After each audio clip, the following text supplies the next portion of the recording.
Hello, hello, friends. So, today I'm going to talk about a topic that is very personal and close to me because whatever happens is whenever we start out, we know a reason why we started out, what happened, what was the cause. But as soon as this journey progresses and whenever we stuck a roadblock, we feel like stuck. And what recently happened was, yesterday it happened. I was seeing my old diaries and I saw a date when I got my first job offer. And it was like very emotional. It's been 2 years from today. And I was like, flown into that sweet memories. But what actually happens is, whenever now I feel stuck, I think of whether is it right for me, whether I am good enough or not. But the thing is, whenever you feel stuck, go back to the reason why you started out. Like I clearly remember when I started design, I was in my final year of engineering and I was not doing good at it. I was not interested in that. I soon realized that this is not my thing. I tried out different things, and design was the one thing which stuck with me and got me returns as well. So I tried out multiple things, but design got me results as well. I did things, I got things in return. So this was a bold decision, but I backed it up with evidence so I could take it and take that risk. Right. I was never a person who could go out, try things out, and let's see what happens. I'm a person who methodically moves ahead and I don't want to fail. But if you ever feel stuck at what you are doing, question your path. This video is for you. Let's get this started. So we all realize the moments when we all have questions about what's going on. Am I growing right? Is this path right for me? The creative fire is not in me anymore. What is essential is to find out, have you ever had this as your shadow path? Like this is something else you were trying to do and somehow came to here, or you actually chose it and went there.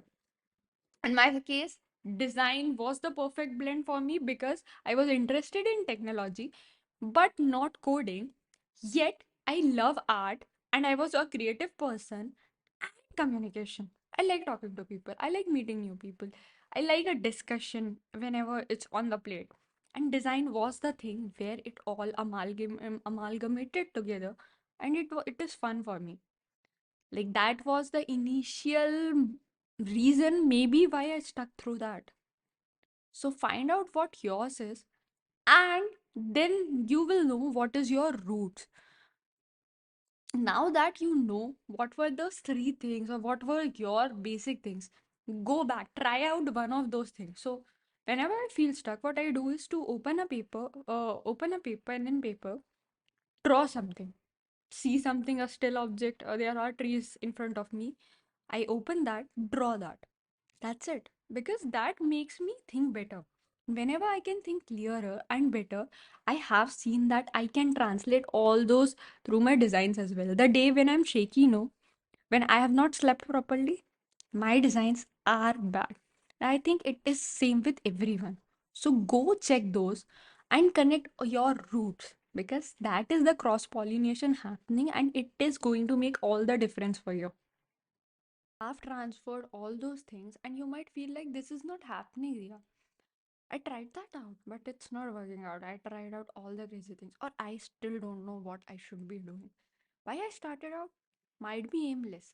But the thing is, when you want to break yourself from that identity of being a product designer, there is that identity that this person works with Figma or maybe some tools. But what you truly are is a person behind that. That person likes to do things. So go out, even if it is a work day and you feel stuck, take a break, do things you love, do it. People may question you, but the thing is, if you need to think properly inside those rectangles, no, you have to be sane outside in your world. It should be a very peaceful world, right? So, what good thing happens is when people do all these, they try to add those little things unknowingly or knowingly in that, and then it becomes new kind of design. So, do you think minimalism was always there? There used to be those chunky icons and everything, but somebody might have liked those line structures and started drawing out. Now it's everywhere. Just because somebody took the courage to add it. Maybe just for fun, but that's how cool things start out. When you try to do that multiple times, you might create an identity. You might create a happiness for your own self. And the thing is, as you reflect on your design journey, remember that good design is understanding you first. It's not understanding about others. If you know yourself, if you can design something, a life for yourself, you can do it for your users as well. This is a craft, but craft which needs all those precisions. So it is a very unique combination, which is why a lot of people might be interested. And if you are, then reflect, because there is there is that authenticity which comes with it, and whenever you see that authenticity coming in, it's going to make you feel amazing. It does to me. Those reflections helps me a lot. And now I have reflected that these are the things which I like a lot. So I try to do those whenever I feel stuck. Very simple, right? If you feel like this video is helpful, please do let me know in the comment, because I rarely receive any views and this might get me some encouragement. Thank you.